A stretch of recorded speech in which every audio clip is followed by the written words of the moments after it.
In the glittering world of classic Hollywood, there was never a shortage of glamorous beauties. Even during the golden age of screen giants like Bette Davis and Katharine Hepburn, it seemed that all one needed to gain a place on the silver screen was a beautiful face. And there was none more beautiful than Hedy Lamarr.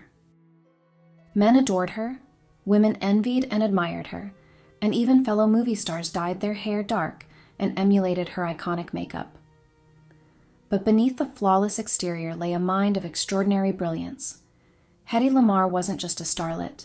She was a thinker, a dreamer, and an innovator. In another life, perhaps she would have been happier as an inventor, untethered from the superficial world of acting. But Hollywood doesn't cherish what lies beneath. It worships what it sees. For Hedy, her beauty was both a blessing and a curse. It catapulted her to fame, but became a prison from which she could never escape. As the years wore on and the inevitable fading of youth began, so too did the world's infatuation with her. With her looks diminished, Hedy's self-worth crumbled, and the woman once hailed as the epitome of glamour and grace faced a steady and heartbreaking decline. Yet, while Hollywood saw her as a face to launch 1,000 films, Hedy was dreaming of ways to change the world. Working in secret, she co-created frequency-hopping spread-spectrum technology, a revolutionary idea born from her frustration with war and her determination to help Allied forces. It was a bold invention, decades ahead of its time, and like much of Hedy's intellect, it was overlooked in her era, dismissed by a world that couldn't see past her beauty. But Hedy's story is not just about invention, it's about the price of fame, the fleeting nature of beauty, and the resilience of a woman who refused to be defined by the roles others imposed on her. From the heights of Hollywood glamour to the depths of personal despair, Hedy's life was a journey of triumph and tragedy, brilliance and heartbreak. Join us as we explore the story of Hedy Lamarr, the scandals, the triumphs, and the remarkable invention that forever changed the modern world. This is the story of a woman who dared to defy expectations, proving she was far more than the most beautiful woman in the world. To truly understand Hedy Lamarr's extraordinary life, we must first step into the vibrant world of her birthplace, Vienna. In the early 20th century, Vienna was the heart of Austria, a city of grandeur, cultural brilliance, and serene optimism. Known for its breathtaking architecture, enchanting music, and rich traditions, Vienna stood as a beacon for those seeking a better life. In 1914, despite the looming shadow of war, the city danced on, entranced by its arts and financial prosperity, a moment frozen in time before the tumult of World War I. It was into this gilded yet fragile world that Hedwig Eva Maria Kiesler was born on November 9, 1914. Her father, Emil, a bank manager, nurtured her insatiable curiosity, while her mother, Gertrude, a pianist, cultivated her appreciation for beauty and the arts. Beneath the veneer of comfort, however, Hedy experienced emotional solitude, finding solace in fairy tales that balanced enchantment with an underlying sense of fear. Rejecting societal expectations, Hedy embraced her independence with bold defiance, declaring, "The thoughts are free." By her early teens, her charisma and ambition were impossible to ignore, even as vulnerability and adversity shaped her path. By 14, Hedy had developed a striking beauty that captivated those around her, including a childhood suitor she dismissed with regret, and, more darkly, a laundryman who had attempted to assault her. This unspoken trauma etched deep scars, forming a pain-shame memory that would haunt her throughout her life.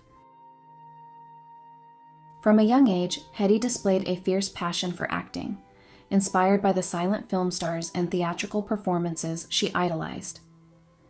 At 16, Hedy's tenacity led her to Vienna's Sasha Film Studio, where she began as a script girl but quickly transitioned to on-screen roles.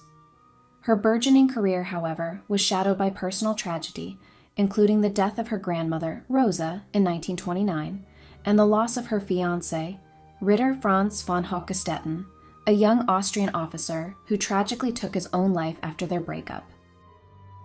Determined to refine her craft, she trained under the legendary theatrical producer Max Reinhardt in Berlin, enduring his exacting standards to develop her skills. Despite societal expectations that reduced her to her beauty, Hedy pursued recognition for her artistry with unwavering focus.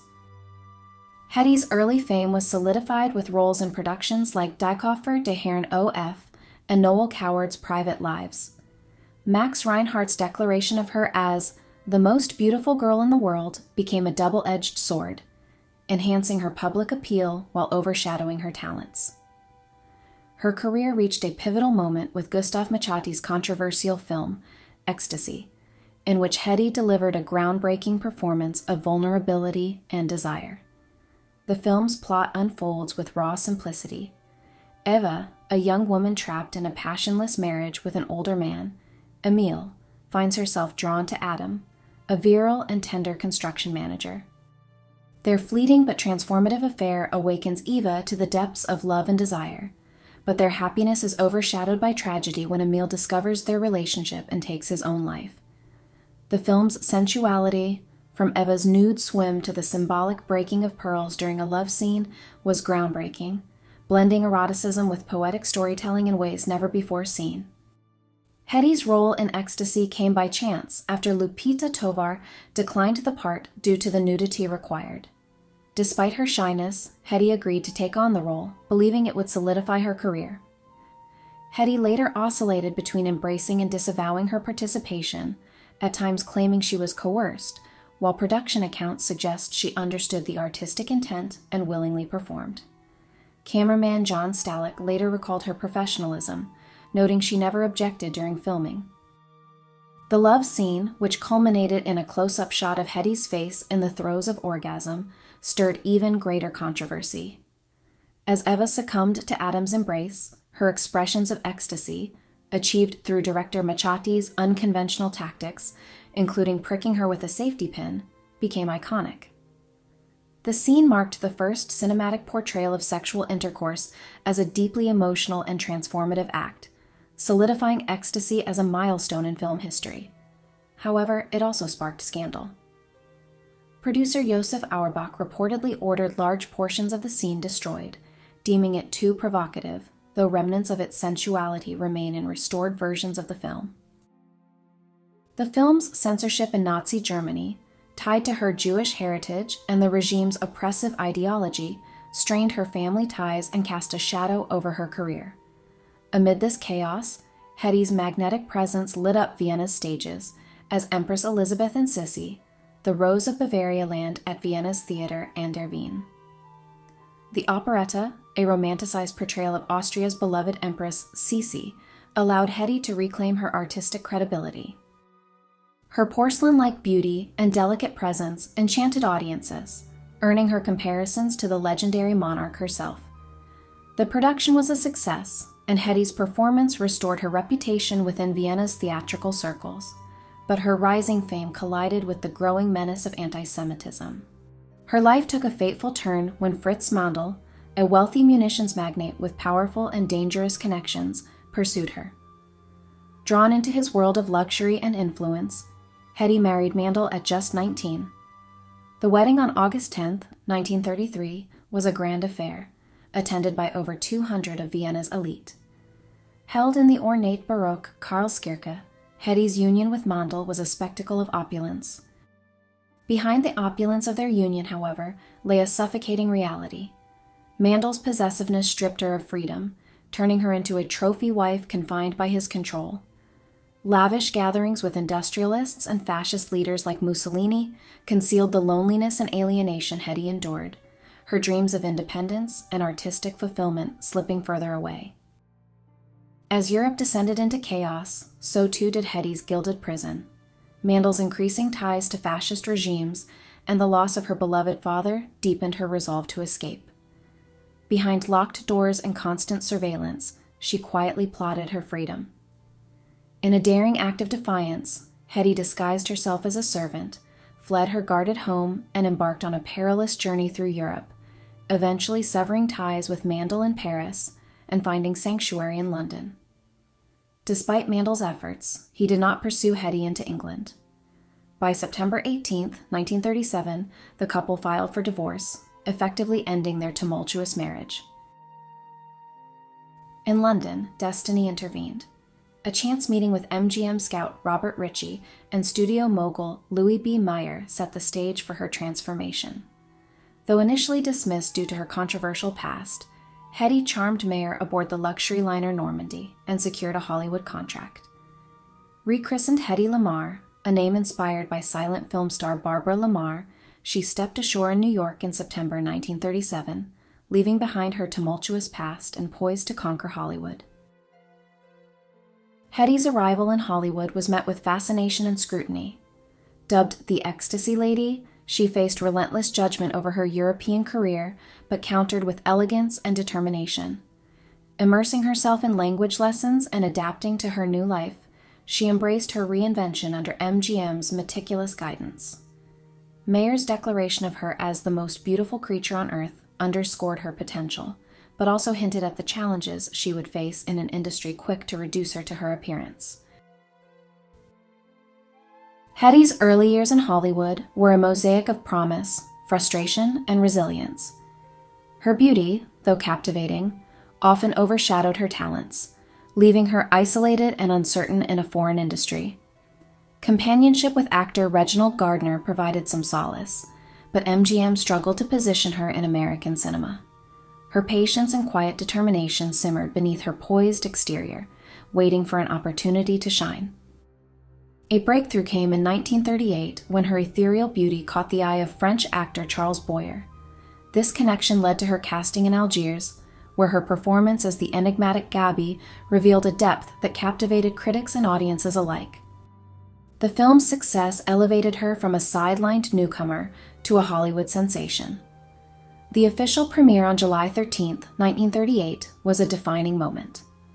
Draped in a chinchilla cape over a vibrant orchid print gown, Hedy arrived on the arm of Reginald Gardner.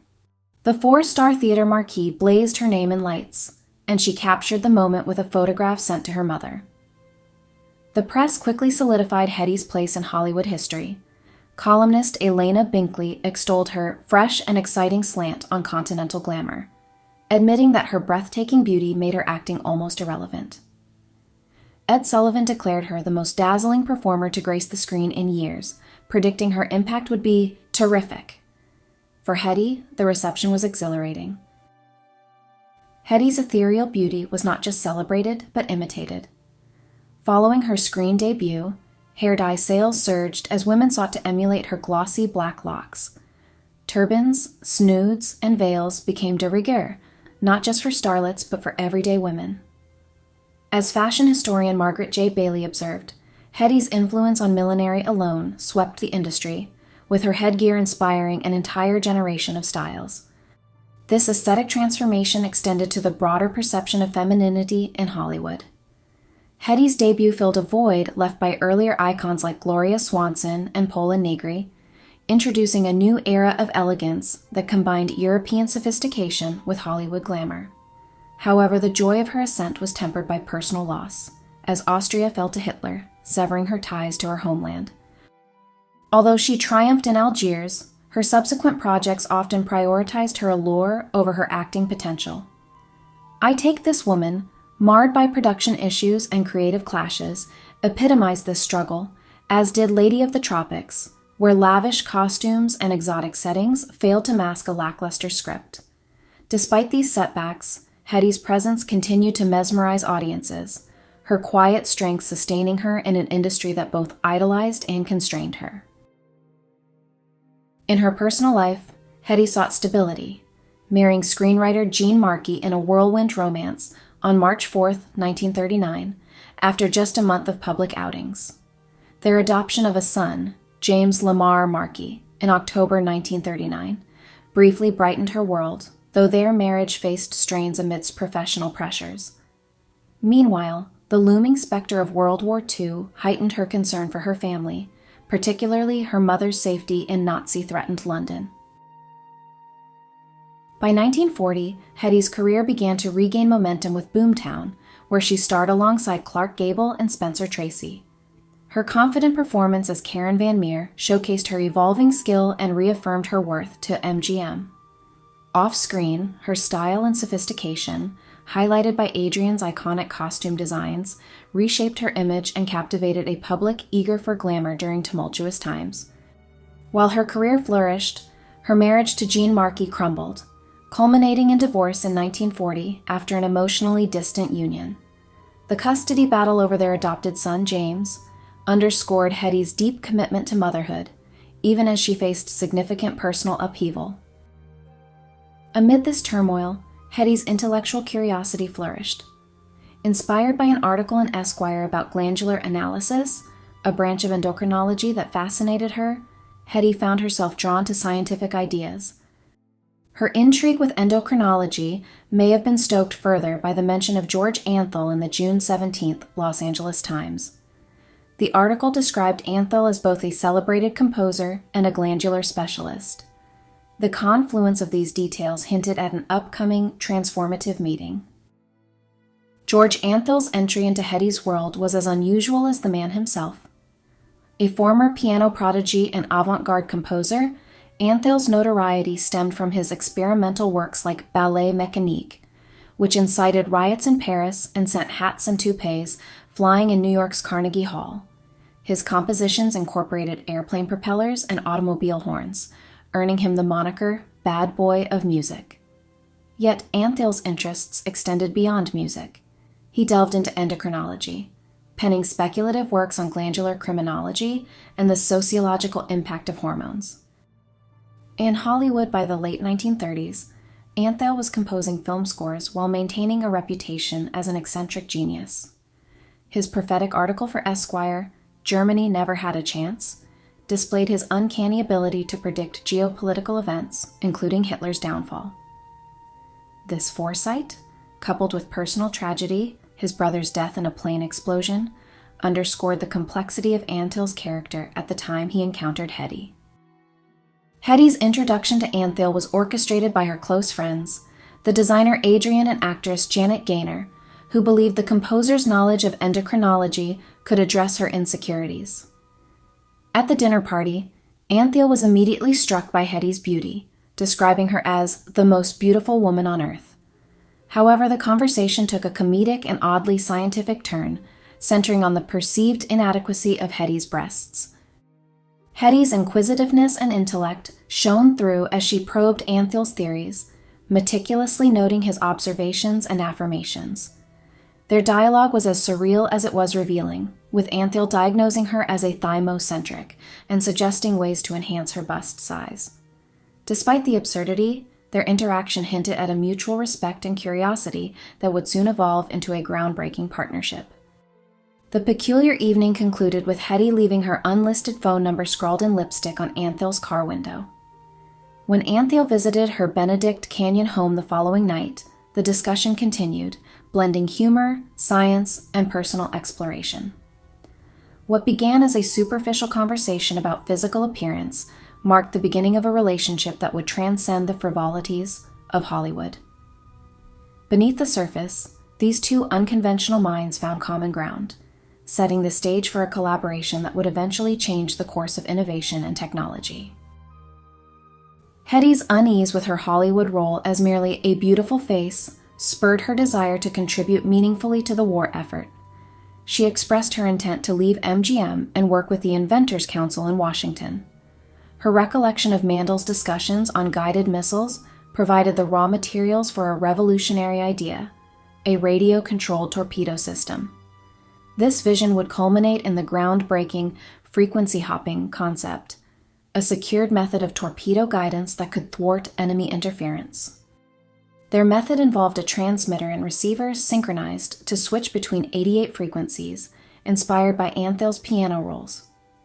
Though dismissed by military officials at the time, this innovation would not only aid military efforts, but later serve as the precursor to modern technologies like Bluetooth and Wi-Fi, cementing Hedy's legacy as an inventor. By September 1940, their secret communication system was submitted for patent approval, a monumental achievement born of two divergent yet brilliant minds. Professionally, Hedy's versatility began to shine. In Boomtown, 1940, she captivated audiences alongside Clark Gable and Spencer Tracy, while Come Live With Me and Comrade X showcased her comedic timing and charm. Her nuanced performance in Ziegfeld Girl, 1941, added another layer to her artistic repertoire, with critics lauding her refined portrayal amidst the film's dazzling spectacle. Despite her growing success, Hedy faced challenges balancing her demanding career and personal struggles. Her collaboration with Anthil continued, demonstrating her unwavering commitment to innovation despite Hollywood's grueling pace. Hedy's portrayal of Dolores Sweets Ramirez in Tortilla Flat marked a departure from her glamorous roles, showcasing her willingness to embrace grittier, more authentic characters. Sharing the screen with Spencer Tracy and John Garfield, she expanded her range, further solidifying her reputation as a serious actress. Similarly, her performance in H.M. Pullham Esquire reflected a sophisticated exploration of love and sacrifice, earning critical praise and elevating her artistic stature. The attack on Pearl Harbor in 1941 marked a turning point for Hedy, amplifying her commitment to securing her mother's safety from war-torn Europe and catalyzing her patriotic devotion. Despite personal turmoil, including a bitter custody battle for her adopted son, James, she channeled her energy into meaningful endeavors that transcended Hollywood's superficial confines. Her career during this time reflected both her artistic growth and the frustrations of the studio system. Hedy's critically acclaimed performance in Tortilla Flat showcased her depth and authenticity, but MGM's refusal to loan her to Warner Brothers for Casablanca was a missed opportunity that could have redefined her legacy. Instead, she starred in White Cargo, where her provocative role as Tondelayo challenged perceptions but also reinforced damaging stereotypes. The journey of White Cargo to the silver screen was steeped in controversy, censorship, and racial insensitivity. Originating as a provocative 1923 stage production by Leon Gordon, based on Ida Vera Simonton's 1912 novel Hell's Playground, the play shocked audiences with its portrayal of Tondelayo, a black African woman who seduces a white man. Its daring themes of interracial relationships made it a sensation, running for 257 performances despite its audacity. However, the story's boldness faced the full force of Hollywood's self-censorship and racial politics. The Motion Picture Association of America, MPAA, led by Will Hayes, banned adaptations of the play, deeming it morally unacceptable. Even when the British made a film version in 1929, it provoked outrage in the U.S., reinforcing the MPAA's restrictions. Over the years, multiple studios attempted to adapt the story, but it remained entangled in censorship until RKO revised Tondelayo's background to make her half Egyptian and half Arab, avoiding the portrayal of a black African woman. This change placated the production code but erased the character's original identity.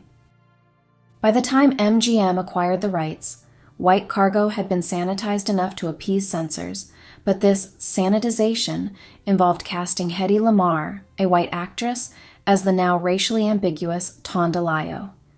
This choice reflected a broader, troubling trend in Hollywood, whitewashing characters of color and perpetuating harmful stereotypes. The casting of white actors to portray exoticized, sexualized women of color was not only a form of erasure, but also reinforced the industry's unwillingness to grant complex roles to actors of color. MGM's version of White Cargo reimagined the story, centering on the sultry Tondelayo, played by Hedy, and her destructive presence on a rubber plantation in the African Congo. The film begins with Langford, played by Richard Carlson, an idealistic new recruit, arriving to replace the deteriorated Wilbur Ashley, who has been undone by drink and Tondelayo's seductive charms. Warned by his superior Witzel, played by Walter Pidgeon, to steer clear of her, Langford's resolve crumbles as Tondelayo's allure proves irresistible. Despite her status as a native, a late revelation that Tondelayo is of Egyptian and Portuguese descent allows the couple to marry under moral code constraints. However, their union descends into chaos as Tondelayo poisons Langford out of boredom. Witzel forces her to drink the poison herself, and she retreats into the jungle to die. The film closes on a bleak note as Witzel prepares for yet another recruit, hinting at the endless cycle of ruin wrought by the plantation's toxic environment. For Hedy, White cargo represented both a challenge and a temptation. Tondolayo offered the opportunity to destroy her image as a marble goddess, a label that had both elevated and confined her career. There was so much sex in it I couldn't resist the temptation, Hedy quipped about accepting the role. Yet the part was fraught with risks, as its overtly exotic and hypersexualized depiction could damage her credibility as an actress. Hedy's patriotism shone through her tireless efforts during World War II. As part of Hollywood's Stars Over America campaign, she overcame her initial hesitations about public speaking to raise millions for the Allied cause. In late August 1942, Hedy Lamarr, at the urging of the U.S. Treasury, embarked on a train journey to the East Coast, dedicating herself to the war effort. September, declared Salute to Our Heroes Month, marked the launch of the first national $1 billion war bond drive, with Stars Over America, a touring initiative enlisting Hollywood's brightest stars to raise funds. Hedy joined an illustrious group including Irene Dunne, Bob Hope, and Greer Garson, with their efforts broadcast nationwide and chronicled in newsreels. The campaign's kickoff on August 31st at the Treasury Department was a grand spectacle. Hedy, dressed in an elegant print dress, delivered an emotional, heartfelt speech. "I'm very proud and happy that I too can do my bit in the war effort," she declared to an audience of 30,000. Her sincerity resonated, drawing thunderous applause and inspiring $1.5 million in bond purchases that day alone. She then toured Philadelphia, where her charm and patriotism ignited an unprecedented response. At a luncheon, she boldly declared herself a gold digger for Uncle Sam, urging the audience to prioritize defeating tyranny over superficial concerns. Her plea resulted in $6.8 million raised in just one day. Traveling from Newark to Trenton, New Jersey, and into Pennsylvania, Hedy captivated crowds wherever she went. In Newark, she attracted a throng of over 15,000 fans, with police struggling to maintain order. In York, Pennsylvania, she personally thanked 1,000 factory workers who pledged part of their wages to purchase war bonds. Her charisma, tireless dedication, and willingness to engage directly with citizens turned every event into a triumph. By the time she reached New York City on September 11th, she had raised an additional $991,377, outshining peers like Lana Turner, whose efforts paled in comparison. Initially hesitant about public speaking, Hedy transformed into a commanding and eloquent advocate for the war effort. She spoke passionately about her adopted homeland, conveying the urgency of defending freedom. Writing to the press, she explained, "I've seen enough in Europe to know that freedom isn't a heritage. It must be fought for, won, and cherished. America is the last stop for freedom." By the end of World War II, over $54 billion in war bonds had been sold, with Hollywood stars playing a significant role in the effort. Hedy's tireless campaigning demonstrated that she was far more than a glamorous face. She was a woman deeply committed to her adopted country, willing to use her fame and influence to inspire action. Amid professional and patriotic endeavors, Hedy's personal life was marked by complexity and resilience. Her brief engagement to George Montgomery and her eventual reunion with her mother offered fleeting emotional grounding amidst the chaos of fame and wartime. Her victory in a legal battle with MGM over reduced pay under wartime income caps underscored her resolve to challenge systemic exploitation, setting a precedent for actors' rights and labor justice in Hollywood. Hedy's life in the mid-1940s was a whirlwind of triumphs, tribulations, and an unrelenting quest for happiness. Her 1943 marriage to English actor John Loder brought moments of grace, highlighted by their understatedly elegant union and a rare escape to Big Bear Lake, a brief oasis of calm amid the frenzy of her Hollywood stardom. Yet, beneath the polished surface of their domestic life, tensions simmered. Competing ambitions and unspoken frustrations slowly unraveled the fragile harmony they had built, revealing the complexities of balancing love and the relentless demands of fame. In her professional sphere, Hedy's career revealed both her versatility and Hollywood's persistent underutilization of her talent. While her comedic charm sparkled in The Heavenly Body, the film's extended production sidelined her from more substantial roles, a recurring frustration during this period. Hedy's contributions to public service endured, as she tirelessly supported war bond drives and international charities, reinforcing her image as a compassionate patriot. Her radio portrayal of Ilsa Lund in Casablanca hinted at the chemistry she could have brought to the iconic role she was denied, further exemplifying the studio's mismanagement of her potential. Amid missed opportunities, Hedy delivered one of her most acclaimed performances in Experiment Perilous, 1944, a gothic thriller that showcased her ability to embody vulnerability and strength. Critics hailed her nuanced portrayal, solidifying her reputation as a serious actress capable of commanding complex roles. However, MGM's decision to cast her in the light-hearted Her Highness and the Bellboy, produced hastily to accommodate her pregnancy, underscored the ongoing tension between her aspirations and the studio's priorities. In her personal life, Hedy sought solace at Hedgerow Farm, her meticulously curated retreat in Benedict Canyon. While the sanctuary reflected her yearning for simplicity, her perfectionism often clashed with the realities of family life. The adoption of her son James by Loder and the anticipation of a new child offered moments of unity, but the pressures of fame and domestic discord strained their marriage further. By the end of 1944, Hedy's frustrations with MGM and her growing desire for creative autonomy culminated in a confrontation with studio head Louis B. Mayer. Her readiness to challenge the constraints of the studio system signaled her determination to chart her own path, even as she agreed to honor her contractual obligations. The birth of her second child, Denise, in 1945 marked a significant transition, with the challenges of motherhood compounded by her departure from MGM. Supported by her mother, Gertrude, Hedy balanced meticulous care for her children with a bold step into independent filmmaking, founding Mars Productions, Inc., to take control of her artistic direction. Her first independent project, The Strange Woman, 1946, showcased her ambition to craft layered narratives. Portraying Jenny Hager, a morally complex character, Hedy delivered a career-defining performance, earning critical acclaim for her depth and emotional range. The film's success highlighted her evolution into a versatile and intelligent actress, breaking free from the limitations of her earlier roles. However, the production was marred by challenges, including budget overruns, severe illness, and personal crises, such as her son James's car accident and a home robbery. Hedy's second independent production, Dishonored Lady, 1947, reflected her continued exploration of complex characters. Although censorship pressures diluted its impact, her portrayal of Madeline Damien, an art editor seeking redemption, underscored her commitment to meaningful storytelling.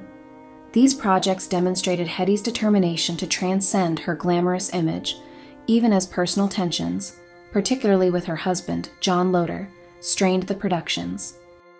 Her marriage to Loder deteriorated amidst infidelity rumors and the pressures of parenthood. Amid the turmoil, moments of tenderness shone through. Denise's christening on April 6th offered a rare reprieve from conflict. The event, held at All Saints Episcopal Church, was graced by Hollywood luminaries, including Bette Davis, who served as Denise's godmother. Hedy, resplendent in pearls and a veiled hat, radiated maternal devotion, while John, acting as proxy for the absent godfather, projected a semblance of familial unity. By the time Dishonored Lady wrapped, Hedy's marriage to John Loder was irreparably broken. Their arguments escalated into dramatic incidents, emblematic of the deep resentment and miscommunication between them. One memorable altercation saw Hedy throw Loder's pipe out of their car window, only for him to retrieve it and find she had driven off, leaving him to walk home. Amid their unraveling relationship came an announcement that shocked even Hedy. She was pregnant again. The news complicated her resolve to divorce Loder, as she desired to provide a sibling for her daughter, Denise, and ensure her children had the family she herself had longed for as an only child. Her confrontation with Loder was direct and unapologetic. "I am pregnant, and I want a divorce." Loder's response was equally cutting. "Well, you hit the jackpot, didn't you?" A regular Luella Parsons, 2 exclusives in one night. The divorce was postponed, but their estrangement was palpable. Loder left Hollywood, seeking solace and work on the East Coast. In a surprising move, the Loaders publicly announced the pregnancy instead of their impending divorce, portraying a united front while their relationship crumbled behind closed doors. On February 28, 1947, Hedy entered Good Samaritan Hospital for a planned C-section, delayed by a day. On March 2nd, she gave birth to her son, Anthony John Loder. The absence of John Loder, still on the East Coast, cast a shadow over what should have been a joyous occasion. Surrounded by flowers, friends, and family, Hedy presented a picture of maternal warmth, but her strained marriage loomed large. Shortly after Anthony's birth, Hedy was struck by bronchial pneumonia. Between late March and mid-April, she was hospitalized twice and underwent blood transfusions. As Hedy battled illness, John Loder bemoaned his professional decline in an interview, portraying himself as a victim of her fame. His lament, "It's pretty tough being Mr. Hedy Lamarr," underscored their marital discord. Following the birth of their son, Hedy and John announced their separation. John, reflecting on the dissolution of their marriage, described his belief that Hedy's love for her children would anchor her to a stable family life. Hedy filed for divorce, citing cruelty and mental anguish. Her brief but cutting testimony in court painted John as emotionally absent and detached. She recounted his indifference to her and their children and his habit of falling asleep during conversations, even at movie theaters. Despite John's insistence that he had not been abusive, Judge Thurman Clark granted Hedy the divorce on July 17th. Professionally, Hedy navigated Hollywood's evolving landscape with mixed results. While Let's Live a Little marked a lighter, comedic shift, offering a reprieve from her intense dramatic roles, tensions during production and modest box office success highlighted the industry's shifting priorities. As Hedy's professional life simmered with turmoil, her personal life reached a boiling point. Her son James, already a challenging child, found himself at the center of a family crisis. Following behavioral issues at Chadwick Military School, James was expelled. His teacher Ingrid Gray offered to take him in, allowing him to remain at the school and live with her family. Hedy reluctantly agreed, but this arrangement triggered a profound and permanent rift. James later recounted his mother's deep anger and estrangement. "She didn't want anything more to do with me. She was angry." Hedy's decision to sever ties with James was devastating, both emotionally and symbolically. By the time James was 11, Hedy ceased the public facade of his schooling abroad, or with the Grays, and removed him entirely from her life, though she established a trust fund for him. This marked a painful chapter in her motherhood, contrasting with her earlier devotion to her children. Hedy's frustration with her diminishing public image led to a lawsuit against Look magazine in April 1948, after they falsely reported she had undergone plastic surgery. Her face, her most powerful asset, had long been the center of her allure, and she fiercely protected it against any insinuation that her beauty was anything but natural. The lawsuit, which would drag on for the rest of the year, was emblematic of Hedy's ongoing battle to retain control over her own narrative in an industry that had long reduced her to her physical appearance.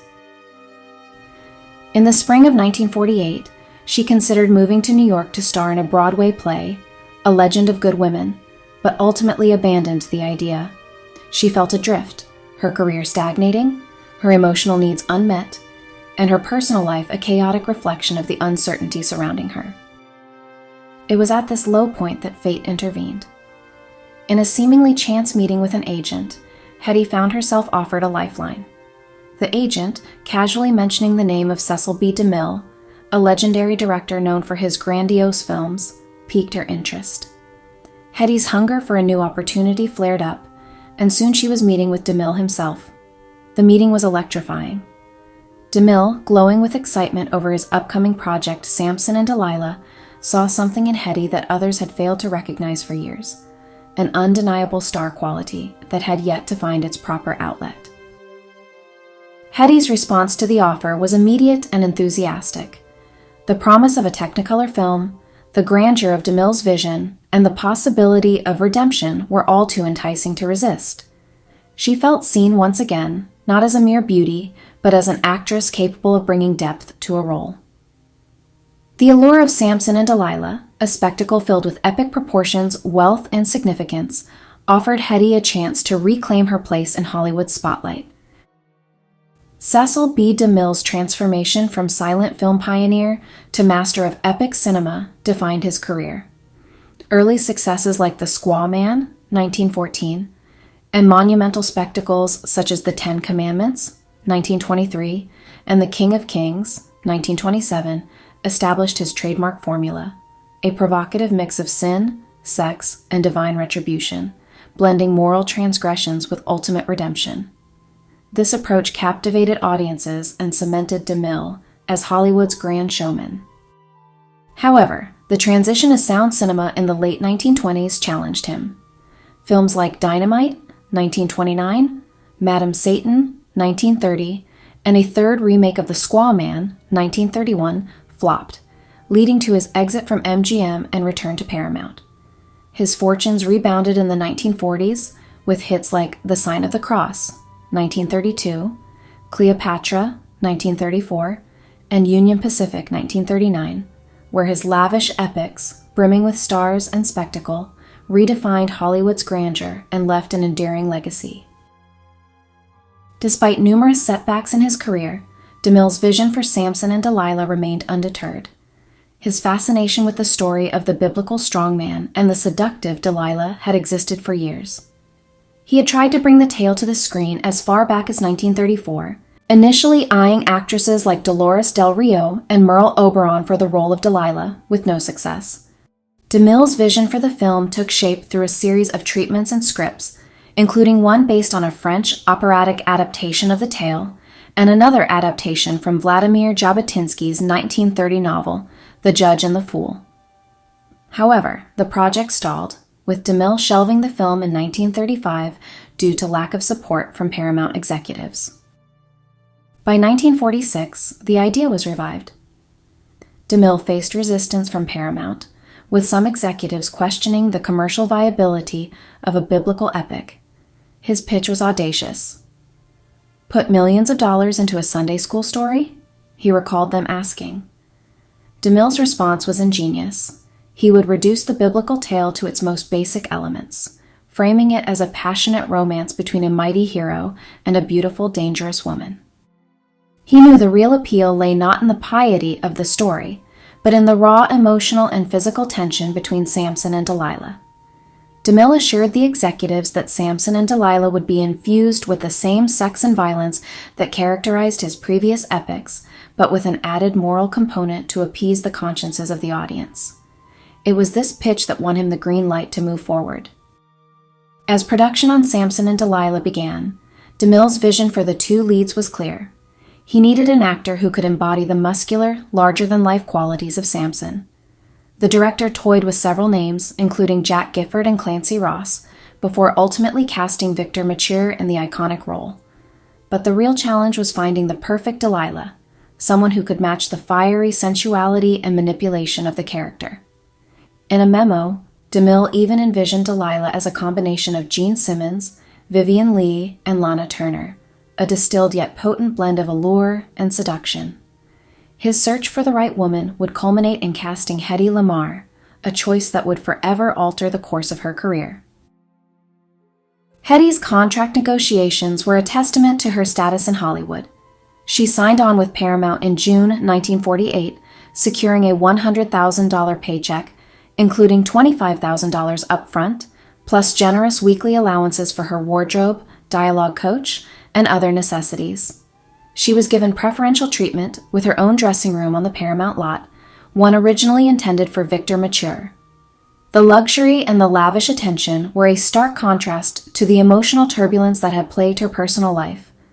It was as though, with Samson and Delilah, Hedy was being offered not just a role, but an opportunity to reclaim her power and self-worth amidst the chaos of her past. DeMille's directorial style, characterized by grandiose sets, an overwhelming sense of spectacle, and larger-than-life performances, was perfectly suited for Hedy. By 1948, Hedy's career had been in flux, her personal life marked by emotional struggles and romantic disappointments. Yet, in Samson and Delilah, DeMille saw the potential to elevate her, to transform her into a figure of biblical grandeur. He recognized that Hedy, with her stunning beauty and dramatic presence, was more than just a pretty face. She could be the embodiment of Delilah's deadly charm. DeMille's praise for Hedy was lavish as he told her, "You have become an important personality. You will be bigger." DeMille's understanding of spectacle, combined with Hedy's magnetic presence, created a dynamic that would lead to one of the most successful collaborations of Hedy's career. Samson and Delilah would become a monumental hit, showcasing Hedy at her most dazzling, her beauty, vulnerability, and strength all coalescing into a performance that left an indelible mark on audiences. Yet, as with many of DeMille's films, the production was not without its challenges. Behind the scenes, Hedy and DeMille were perfectionists, pushing each other to their limits to create a film that would not just entertain, but also secure their legacies in the annals of cinematic history. The film grossed an impressive $5.5 million upon its domestic release, earning it the status of the highest-grossing film in over 3 years. By the time it finished its run, it had earned a staggering $11.5 million, far surpassing even the re-release of Gone with the Wind. This success wasn't just a fluke. It cemented Hedy's place as one of the most bankable stars of the time. And yet, this remarkable achievement was met with the bittersweet awareness of a changing industry. As Hollywood transitioned into a new era, Hedy's career faced mounting difficulties. Subsequent projects, including Copper Canyon and A Lady Without Passport, failed to replicate the success of Samson and Delilah, reflecting the challenges of sustaining stardom amidst the decline of the studio system and the rise of television. While her performances retained flashes of brilliance, the film's uninspired direction and dated themes highlighted the struggle to find roles that matched her talent. Beyond her professional challenges, Hedy sought solace in personal rituals that connected her to her Austrian roots, such as cooking and crafts.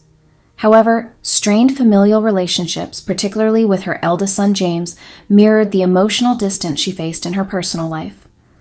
While fleeting romances and friendships offered moments of connection, they often underscored her struggle to balance vulnerability with her guarded nature. The shifting dynamics of Hollywood left Hedy increasingly isolated. Her rejection of DeMille's circus film marked the end of their partnership, symbolizing her growing estrangement from an industry that celebrated her beauty but undervalued her depth.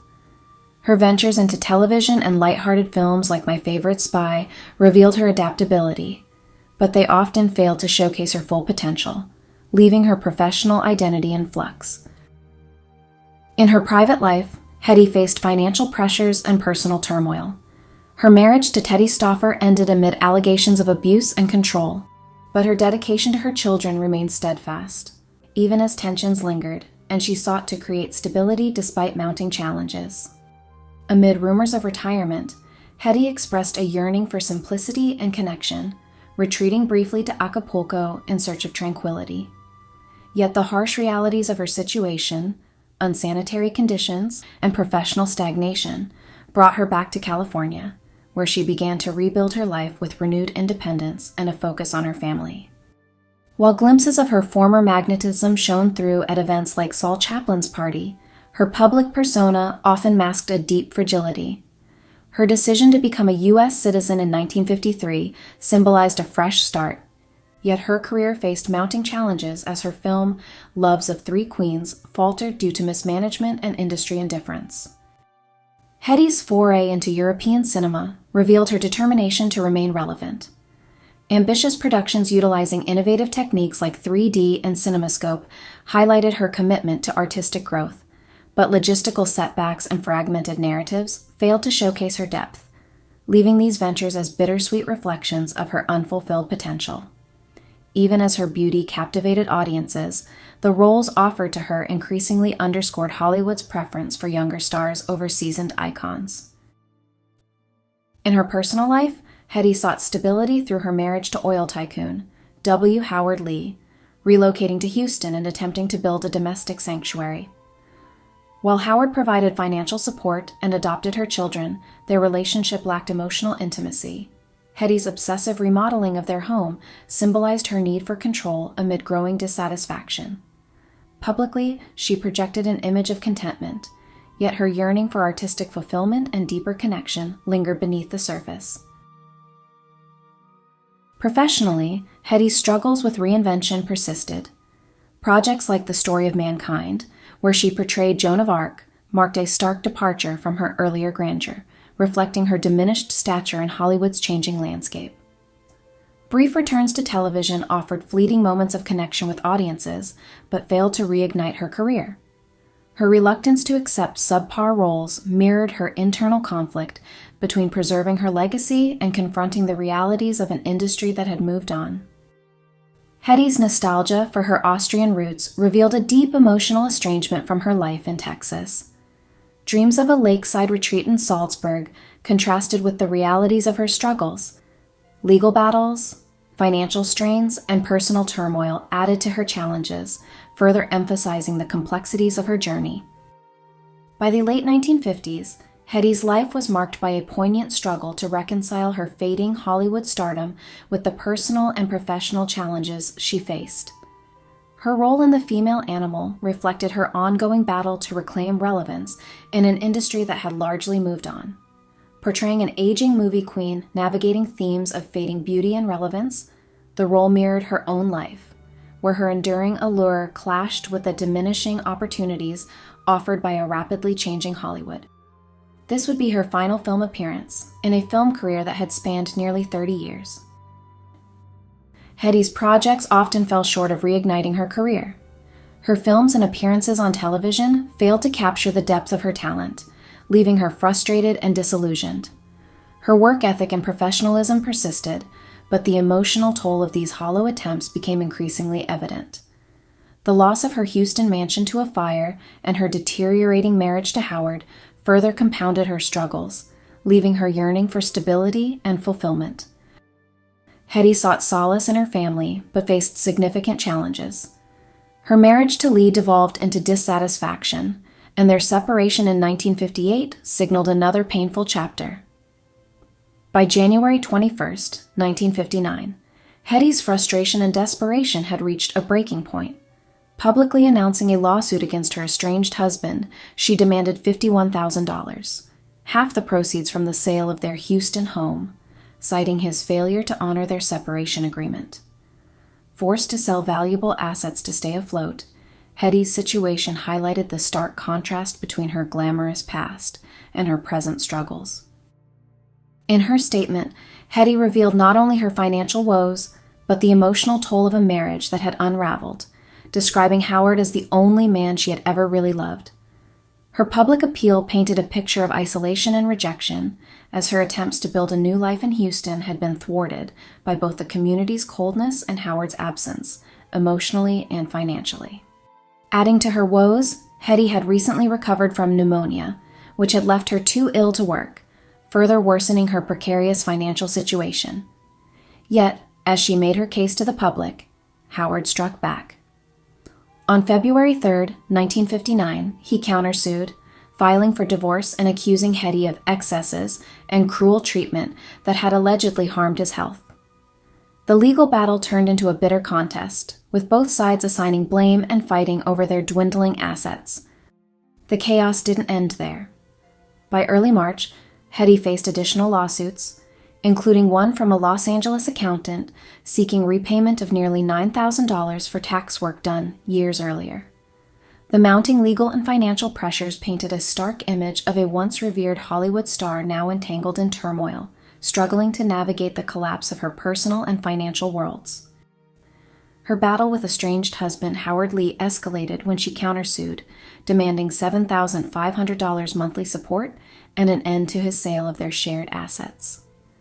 Once a Hollywood icon, she was now fighting for financial survival, weighed down by lawsuits and mounting debts. 2 accountants sued her for $7,000 in unpaid fees, and a settlement over her son Anthony's accident yielded a mere $3,500, barely enough to cover legal and medical expenses.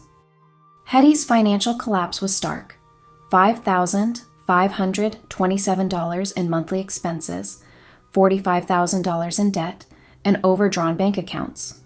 Her life, far from glamorous, involved renting an unfurnished house and struggling to maintain even basic comforts.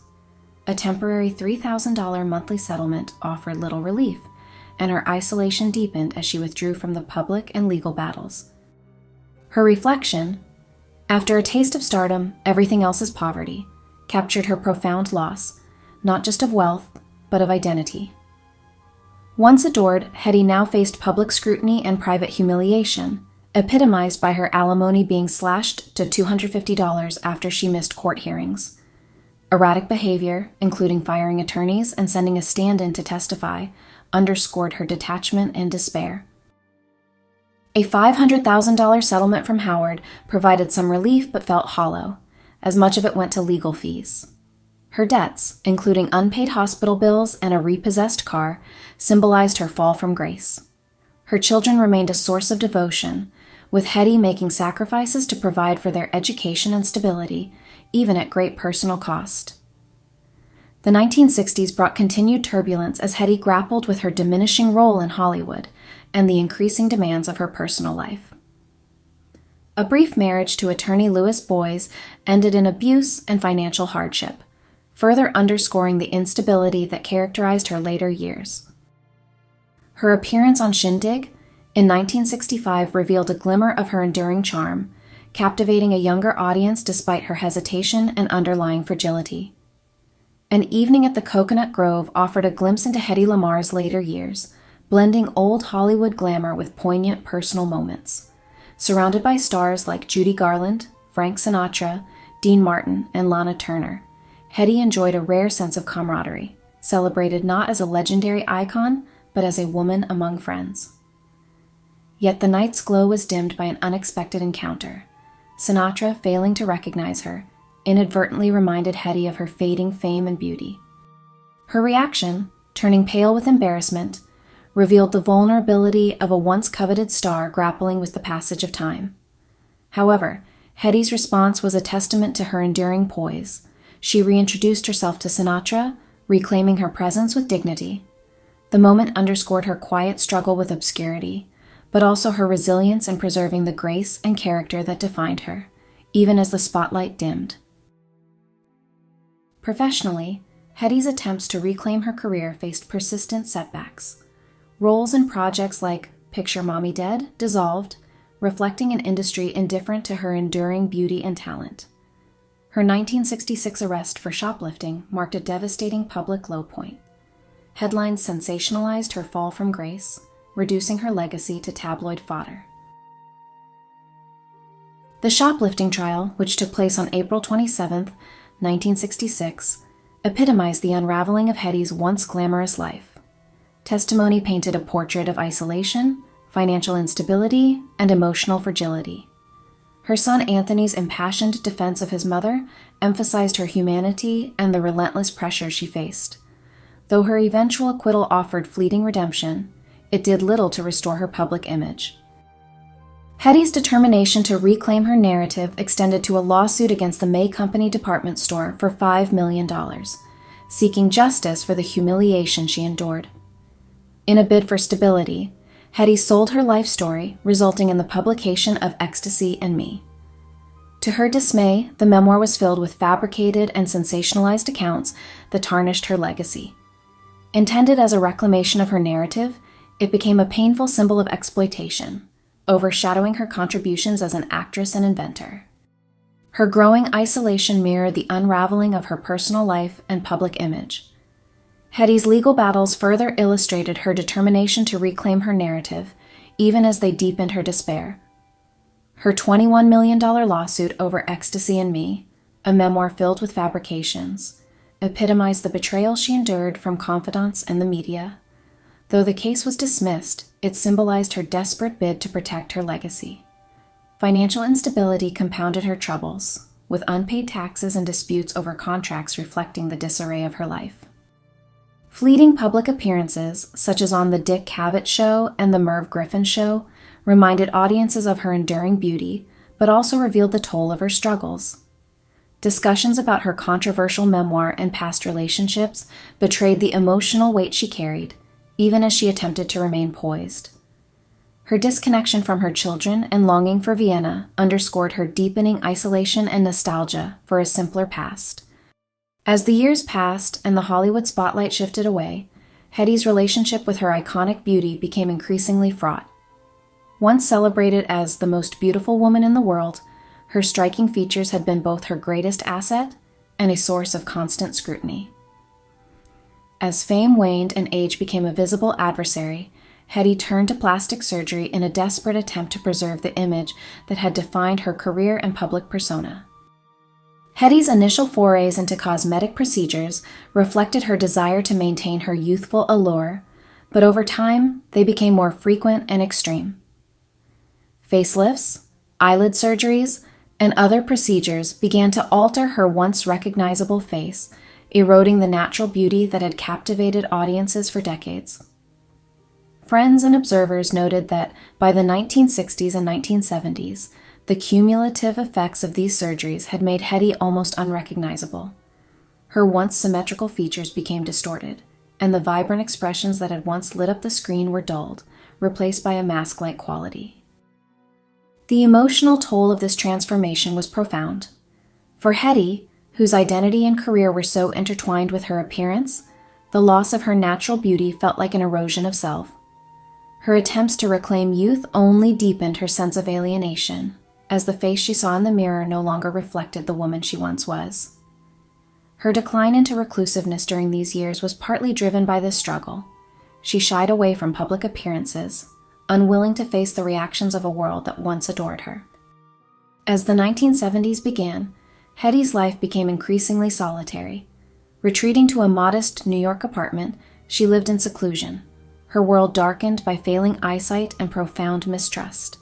Brief relationships and visits to her daughter Denise offered moments of solace, but they were ephemeral, unable to restore the vibrancy of her earlier years. Disenchanted with Hollywood and disillusioned by diminishing opportunities, Hedy faced a series of professional and personal setbacks. The release of Blazing Saddles in 1974, which reduced her name to a punchline, underscored her public decline. Thank you, Hedy, thank you. It's not Hedy, it's Hedy Lamarr. The hell are you worried about? This is 1874. You'll be able to sue her.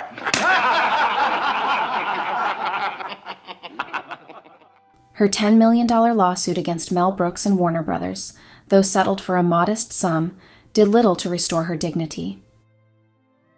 The death of her mother, Gertrude Kiesler, in 1977 deepened her melancholy. Though their relationship had been complex, Gertrude's passing severed Hedy's tether to her roots. Moments of connection and light punctuated her later years. A friendship with Arlene Roxbury in the early 1980s provided a rare sense of sanctuary, allowing Hedy to embrace simple joys like flea market trips and reminiscences of Hollywood's golden age. However, struggles with aging and identity continued to amplify her reclusiveness, culminating in a retreat to a modest Miami Beach condo. Hedy's twilight years were marked by rediscovery and belated recognition. Her groundbreaking invention of frequency-hopping technology, developed with George Antle and foundational to modern innovations like Bluetooth and Wi-Fi, began receiving overdue acknowledgement. Awards like the Electronic Frontier Foundation's Pioneer Award affirmed her brilliance, underscoring her legacy beyond Hollywood.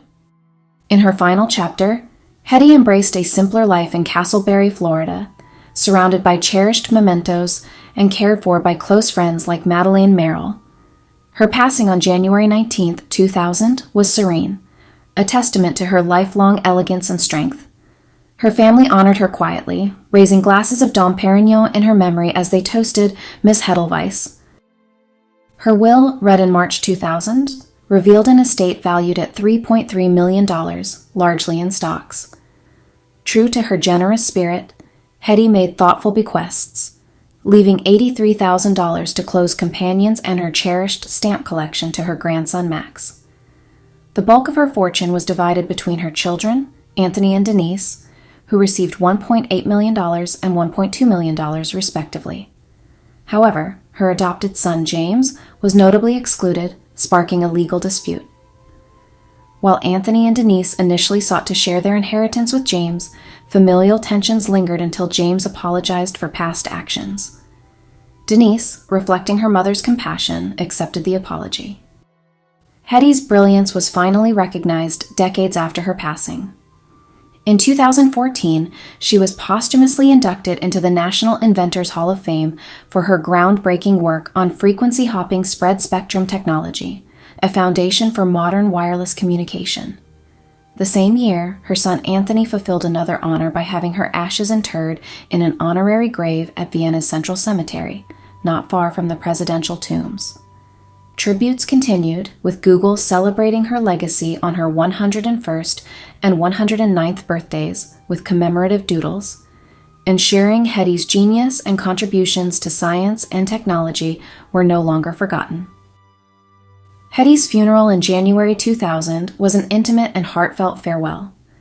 Andrea Bocelli's Time to Say Goodbye played as a fitting tribute to a woman who captivated the world with her brilliance and beauty.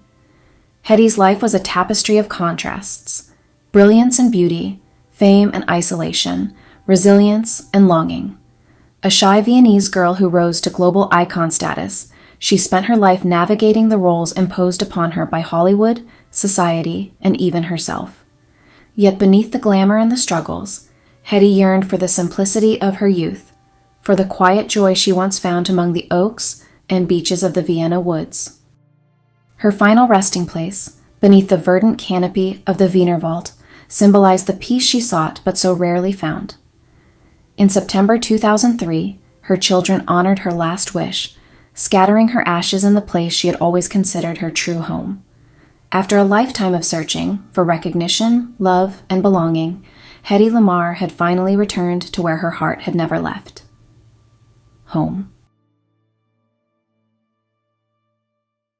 So, what are your thoughts on the incredible life of Hedy Lamarr? Did her story inspire you, surprise you, or resonate in ways you didn't expect?